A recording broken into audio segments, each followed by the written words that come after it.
Алқамен бірге каникулға шыққан тұма әжелері жазғы демалысымызды киелі жерге тәу етіп баруға бел шештік.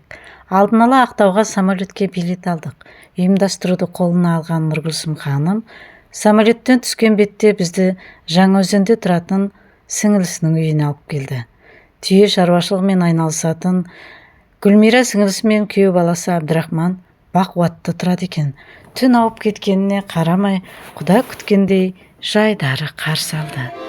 Нағыз шұбаттың, магазиндікі емес, нағыз шұбаттың дәмін, түйе сүтінен жасалған балқаймақ пен құрттың, тіл үйретіндей форель мен кетал балықтарының дәмін таттық. Гүлмира замандасымыз 2 күнгі маршрутымызды ұйымдастырып, Ақтаудан комфортты 4 бөлмелі пәтер жалдап, бар жайымызды жасап қойыпты. Әжелердің көңіліне ізгі шуақ сыйлаған бұл шаңырақ иелері Гүлмира мен Абдрахманға отырысымыздың сәнін келтіріп, дастарханымызда баян мен әнді шырқаған Мәдина мен әр жерге көлігімен апарып жүрген Бақытбекке шексіз ризалығымызды білдіреміз. Шаңырақтарыңыздан құт кетпесін дейміз.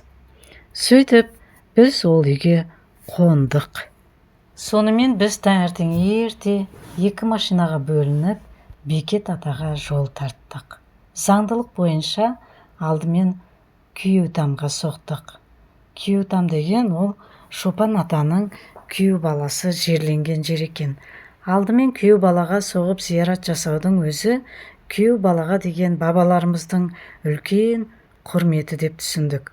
Бұл жерде аялдап, Құран бағыштаған соң Шопан атаға қарай жолымызды жалғастырдық.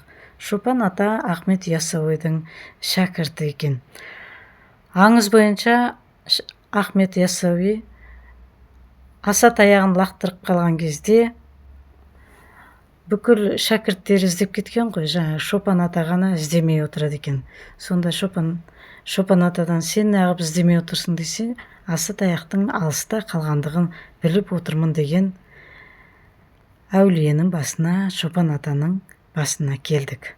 Шопан ата жер асты мешіті бір-біріне қосылған бірнеше бөлмелерден тұрады екен.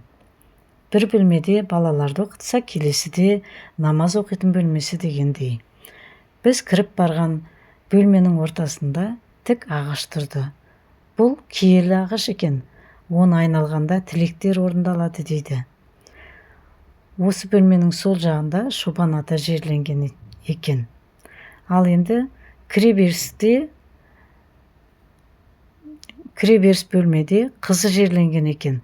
Біз әжелер сол бөлмеге кіріп, қыздарымызға, келіндерімізге, апа сіңілерімізге тілек тілеп шықтық. Енді осындай алып тастан өңгіп үй жасап, оның төбесіне таман ойықтан жарық түсетін етіп жасалғаны бізді таң-тамаша етті десек болады. Мешіттің ауласына шыққанда, ауласында бір ағаш өсіп тұрды. Бұрыннан келгендер бұл ағаштың белі ауырғандарға шипа беретін қасиеті бар екенін айтты.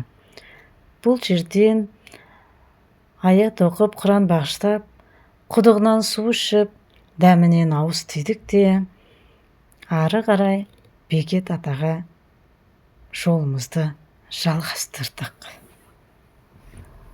Бекет ата мешітіне жету үшін арнайы жасалған баспалдақты соқпақ пен 1500 сатыға таудан төмен түсу керек болды. Енді бұл жерде біздің фото-видеоларымызды қарасаңыздар, жоғары шығып бара жатқанымыз түскен. Өйткені бара жатқанда шын ниетімізбен зиярат етекші деген оймен ешқандай фото түсіруге, фотосессия жасауға ниетіміз болған жоқ. Тек қана атаның басынан шыққаннан кейін ғана түсірілген фотосуреттер мен видеолар жарияланып отыр осы жерде. Ал енді Бекет ата мешітіне бара жатқан кезде алдымыздан көп адамдар, әсіресе балалар жүгіріп шығып жатты, ана баспалдақпен жоғары шығып. Олардың барлығы зияраттарыңыз қабыл болсын деп өтіп жатты.